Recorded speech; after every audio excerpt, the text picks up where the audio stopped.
Atos 4. Abra aí em Atos capítulo 4.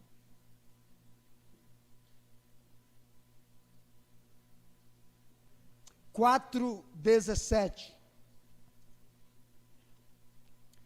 Mas para que não se divulgue mais entre o povo, ameacemo-los para que não falem mais nesse nome a homem algum.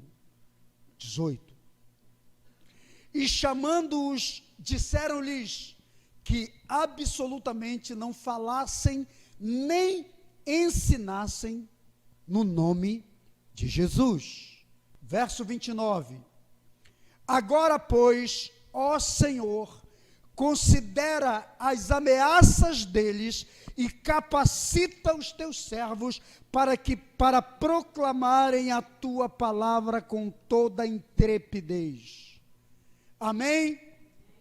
Glória a Deus. O que aconteceu aqui?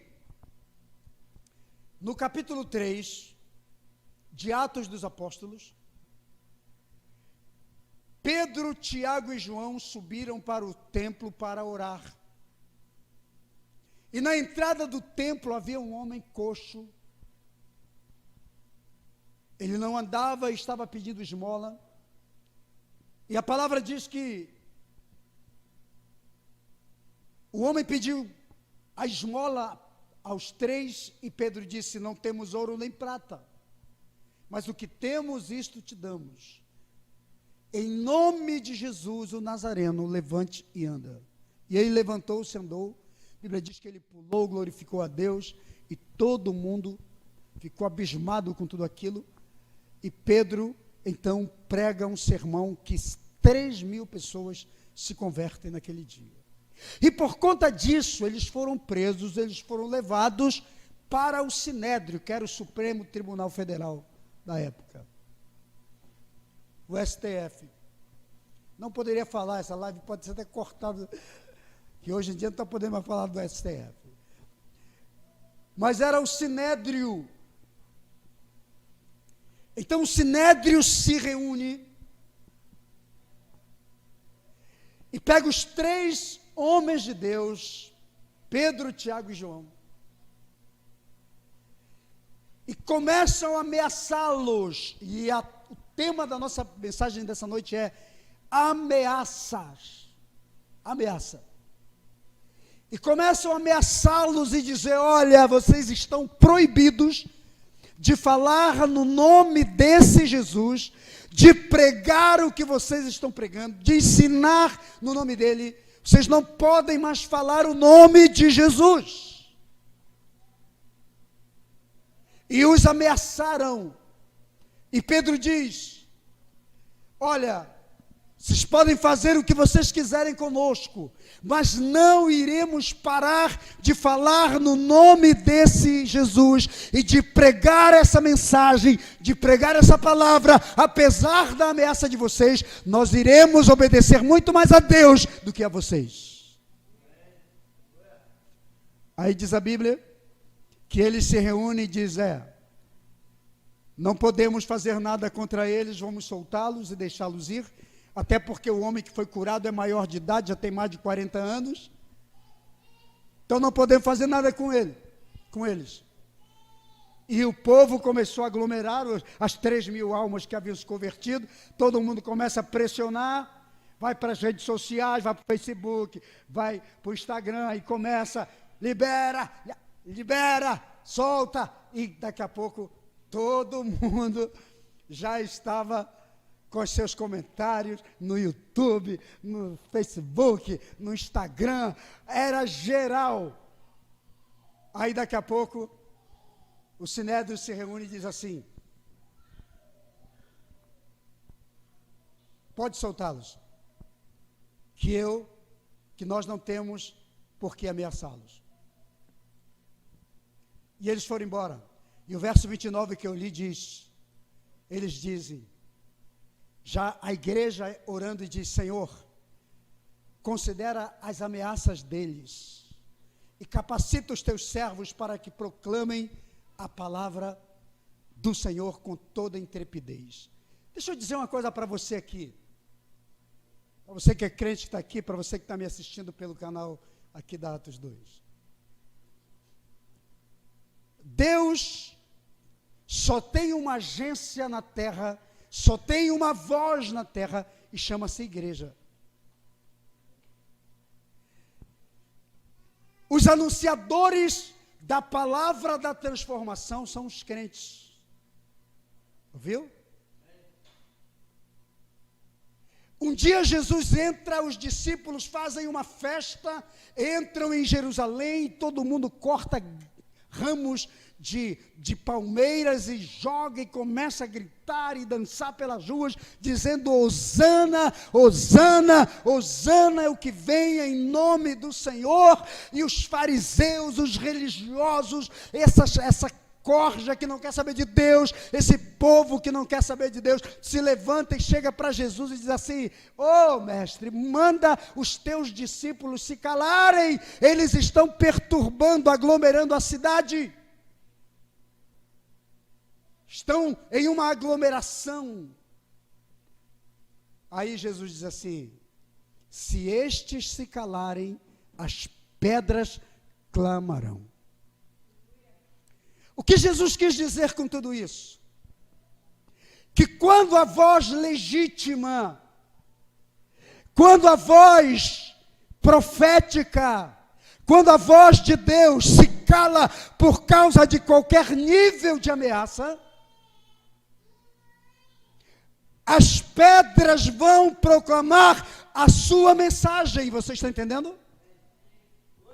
Você entendeu? Se você, como cristão, calar nos seus deveres, nas suas responsabilidades de anunciar a palavra de Deus para essa geração, você vai ter pedras anunciando a sua mensagem e convertendo, doutrinando, transformando a geração naquilo que eles querem. Você está entendendo? Então, crente, o que te ameaça? Qual é a voz que te cala? Qual é a voz que ameaça o teu testemunho? Qual é a voz que ameaça o testemunho da igreja?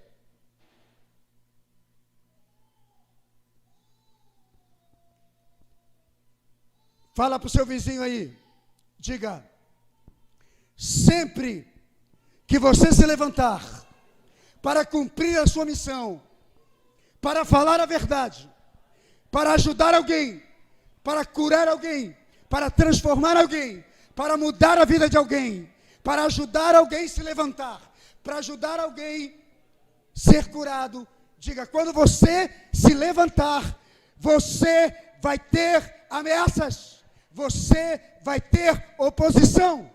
Você está entendendo? E vou dizer uma coisa para você aqui. Tem muito crente que já aceitou essa ideia e está muito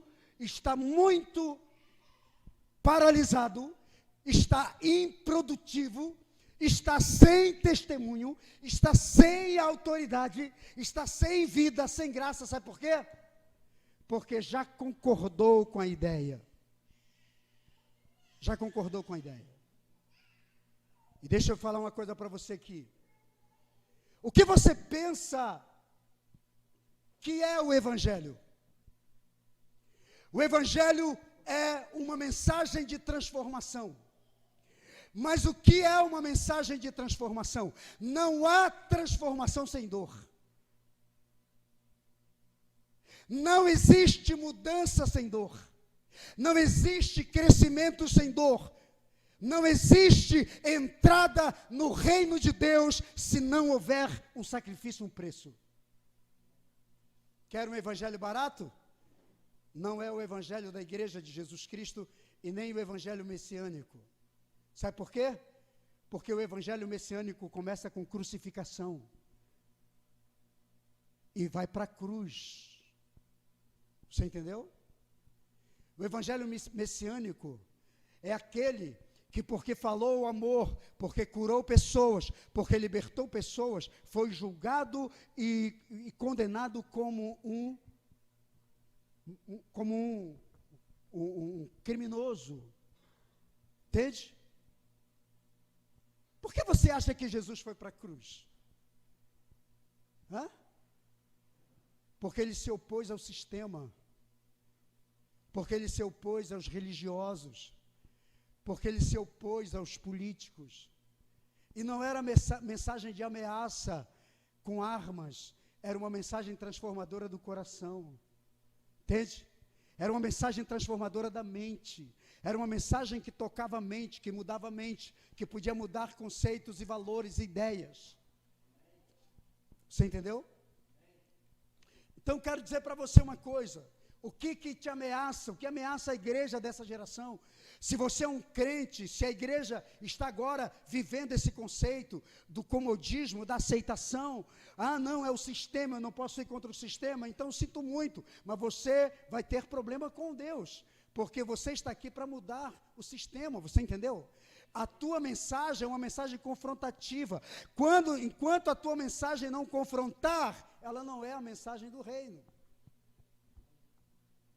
Me prove aí, me mostre um profeta da sua geração que agradou a sua geração. Me mostre. Não existe um profeta na sua geração que tenha agradado a sua geração. Entende? Quando João Batista começou a pregar contra o tipo de vida que a sociedade estava vivendo, que a sociedade de Judá estava vivendo, da Judéia estava vivendo, quando começa a falar do comportamento, quando ele começa a chamar raça de víboras, quem vos ensinou ou instruiu a sair ou a fugir do julgamento vindouro? Ele perdeu a cabeça. Entende? Quando ele pregou, quando ele denunciou o pecado, não apenas do rei, mas de uma geração. Você entendeu? Agora, sabe o que acontece conosco, queridos? Que se houver uma ameaça para o cristão, para a igreja, para o líder dessa geração, provavelmente vai ceder. Agora, você quer transformar vidas, ou você quer passar pelo processo da sua transformação? Então vá. A oração final aqui, o texto que lemos aqui é Pedro dizendo: Senhor, considera as ameaças deles e capacita teus servos para que preguem a palavra com toda a intrepidez. O que você acha que é intrepidez? Ei, irmão, o que você acha que é intrepidez? Intrepidez é ousadia, é coragem para falar o que ninguém tem coragem de falar. Está entendendo? É para dizer o que ninguém tem coragem de dizer. É para denunciar o que ninguém tem coragem de denunciar. Isso é intrepidez. Agora tem uma coisa, o verso 3, se não me engano, a Bíblia diz: Pedro, cheio do Espírito Santo, confrontou o Sinédrio. Entende? Essa é a diferença. Se a igreja está cheia do Espírito Santo, se o crente está cheio do Espírito Santo, eu tenho certeza que o discurso vai mudar. Você entendeu? Sim ou não? Crente vazio do Espírito Santo, do fruto do Espírito Santo, eu sinto muito, mas provavelmente vai ter muito problema. Aí, quando eu vejo Pedro, a Bíblia diz, cheio do Espírito Santo, anunciava com toda intrepidez a palavra. Eu vou com aquela palavra que Jesus disse: quando vocês forem levados diante dos grandes, não tenham medo e nem fiquem preocupados com o que vocês vão falar, porque na hora o Espírito Santo de Deus lhes ensinará tudo o que vocês devem falar. Entende? Se a igreja tem o Espírito Santo, se o crente tem o Espírito Santo, se o porta-voz de Deus, se a voz de Deus na terra tem o Espírito Santo, então, amigo, deixa Deus usar a tua vida, apenas abra a sua boca e deixa Deus falar através de você. Você entendeu? Diga aí para o seu vizinho, diga: existem ameaças externas, mas também existem ameaças internas. Diga: essas internas, elas são nutridas por muitos sentimentos dentro de nós, na nossa alma. O que eu quero dizer com isso? Quando você deixa que a ameaça externa gere em você, inaugure dentro de você uma ameaça interna, então sinto muito, você perde. Entende? A maioria das pessoas que são ameaçadas internamente é porque elas foram ameaçadas externamente. Se você cede à ameaça externa e deixa isso entrar em você, instalar-se em sua alma, você vai permitir a derrota entrando em sua vida. Pedro, Tiago e João, quando sentiram a ameaça externa, eles simplesmente se posicionaram. Hoje nós estamos precisando que a igreja tome uma posição na sua vida. Hoje nós precisamos que a igreja comece a se levantar, que o crente se levante de novo e diga: Deus continua falando, Deus me levantou e eu vou honrar a palavra de Deus. Honra a palavra de Deus na sua vida, irmão. Honre a palavra de Deus no seu coração. Amém? Apesar ou a despeito das ameaças que você receber, o mundo vai te ameaçar sempre. O diabo vai te ameaçar para você calar, para que você não fale o que você tem que falar, para que a tua palavra não gere mudança, para que as tuas ações, para que as tuas atitudes não gerem transformação. Você entendeu? O que gerou tudo isso foi a cura de um homem. Hoje em dia as pessoas estão incomodadas com a transformação das pessoas. Parece que todo mundo quer ver todo mundo na desgraça, enquanto o sujeito está na lama, destruído, enquanto a pessoa não tem vida, enquanto a pessoa está sendo objeto de destruição, está no meio do entulho, estou falando socialmente falando, às vezes espiritualmente falando, enquanto a pessoa está no meio dos escombros, da ruína, ela não está fazendo nenhuma diferença. Mas o dia que você se levanta para tirar alguém do meio do lixo e transformar a vida dela e apresentar para a sociedade uma pessoa transformada, sabe o que acontece? Vai se levantar alguém para dizer: por que você está fazendo isso? A nossa geração precisa de verdades, sabe? A nossa geração precisa que a voz de Deus seja a voz da transformação. Um dia, em João capítulo 6, Jesus traz um discurso muito duro. O discurso que Jesus traz é: vocês não estão aqui por causa da palavra que eu estou dando para vocês. Vocês estão aqui porque vocês estavam com fome, estavam sozinhos, eu fiz um milagre, multipliquei pão e peixe, dei para vocês, vocês comeram, e vocês querem milagre de novo. Vocês só estão aqui pela palavra emergencial, pela resposta de emergência, pelo auxílio emergencial que eu estou dando para vocês. Pelo McFish que eu estou dando para vocês. O sanduíche foi lá que o McDonald's tirou. Peixe e pão. Jesus diz: vocês estão aqui por causa do McFish.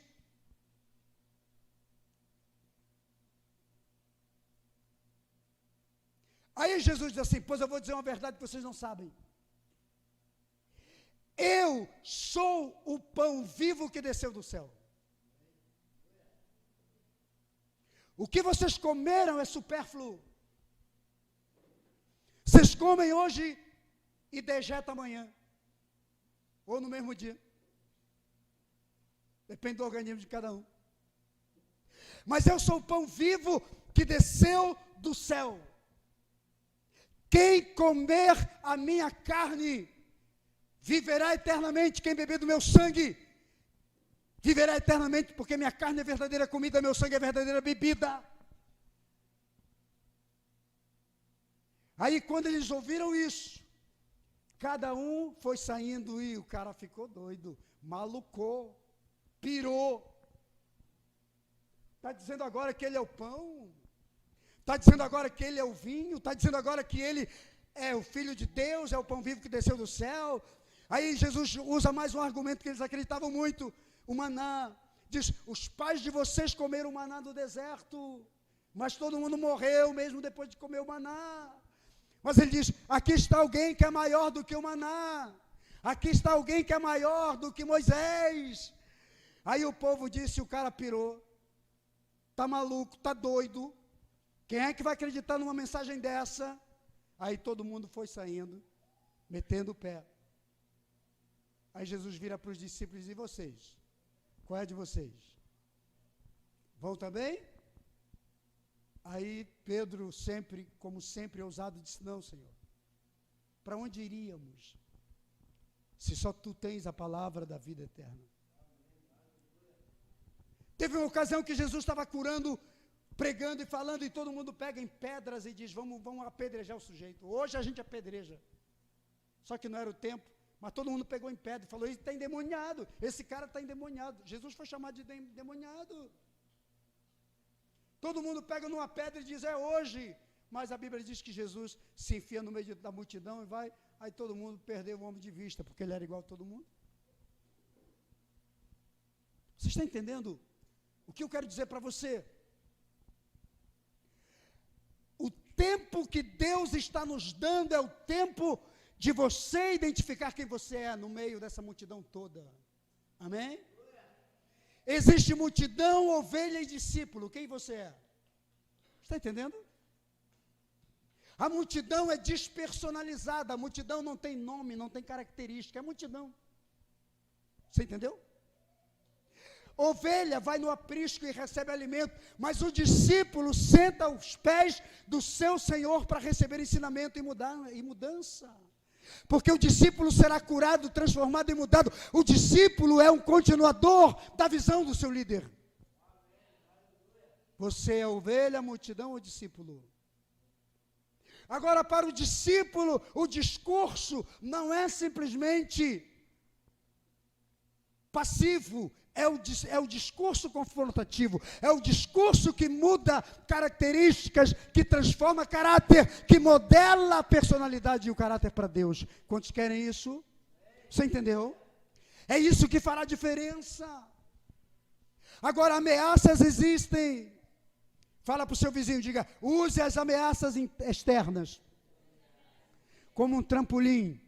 Agora, tudo o que acontecer com você será para o teu destino, amém? Às vezes, os nossos próprios adversários estão sendo usados para nos expulsar, para nos catapultar, para nos impulsionar e nos lançar para o cumprimento do nosso destino.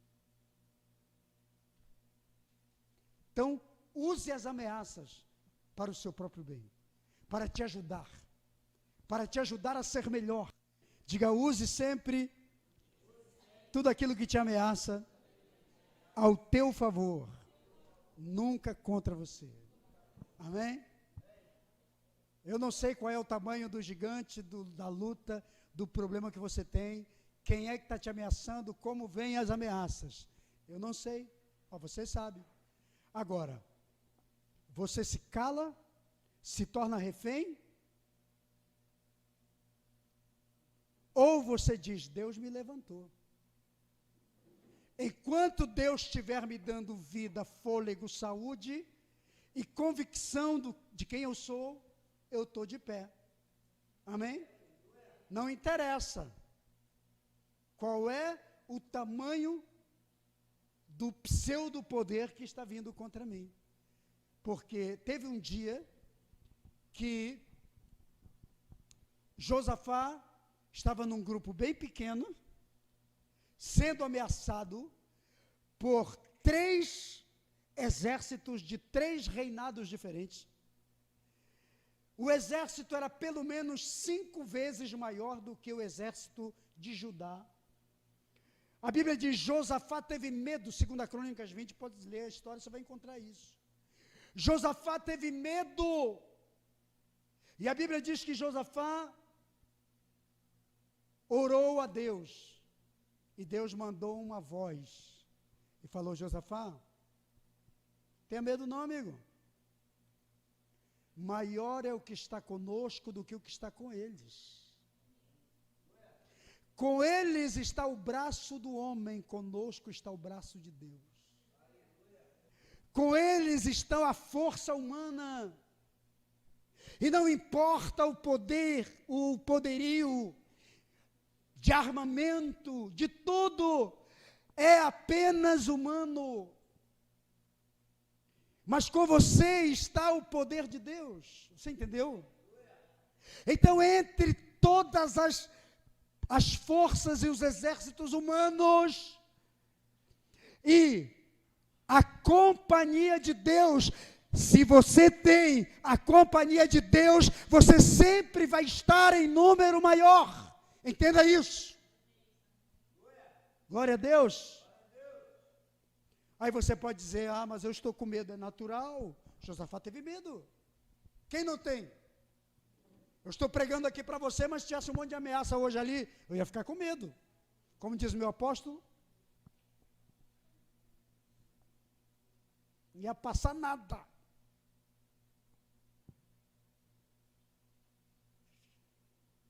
Mas é aí que você prova a quem você serve. Amém? Faz como o Jonathan, capítulo 14 de 1 Samuel. O pai estava acomodado debaixo de uma árvore, com seu exército, e não tinha forças para lutar. Os filisteus haviam emboscado, haviam sitiado toda a nação, tomado os montes. Jonathan olhou para o pai, e a Bíblia diz, todo o exército de Israel estava lá também, descansando com o rei. E Jonatas disse, espera aí, são 20 anos de ataque, são 20 anos que esses filisteus nos cercam. Naquele dia, Jonatas tomou uma posição, ele chamou o seu servo, o seu escudeiro, e falou assim, olha só, cara, hoje eu vou fazer uma coisa inédita em Israel que ninguém fez. Hoje eu vou cumprir uma missão impossível, mas é suicídio. Hoje eu vou desafiar esse exército sozinho. Aí o soldadozinho, o rapaz olhou para ele e falou assim, estou junto, cara. O que você decidir eu faço. Estou contigo. Tudo bem. Subiu as montanhas. Só que Jonatas falou uma coisa. Ele disse, hoje nós vamos entender quem é Deus com Israel. Porque o Senhor, se Ele quiser salvar, Ele salva. Seja com muitos ou seja com poucos. E Ele diz, nós vamos, quem sabe se hoje Deus irá agir ao nosso favor. E sabe o que aconteceu? Ele subiu a montanha, começou a derrubar os soldados. A Bíblia diz que foram 20, somente 20.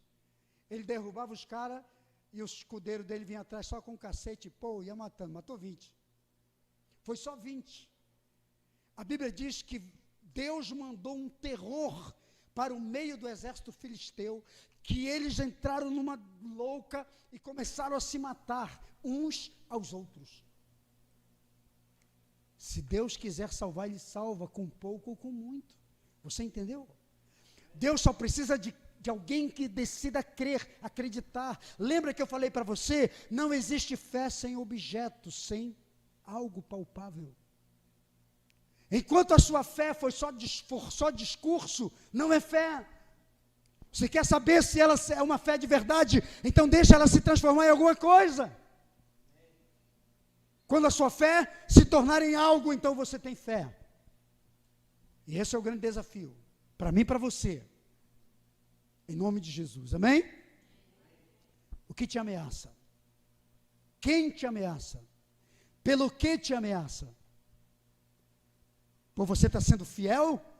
Por você estar fazendo a obra de Deus? Por você consagrar sua vida para Deus?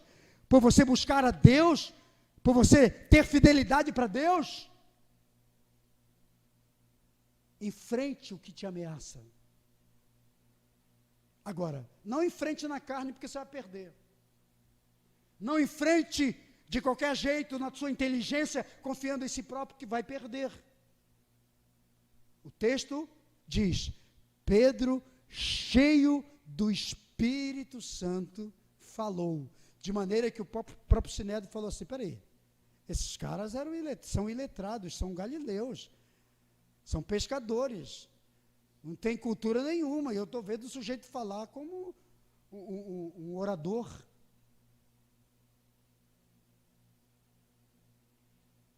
O Espírito Santo de Deus em nossa vida faz toda a diferença diante daquilo que nos ameaça.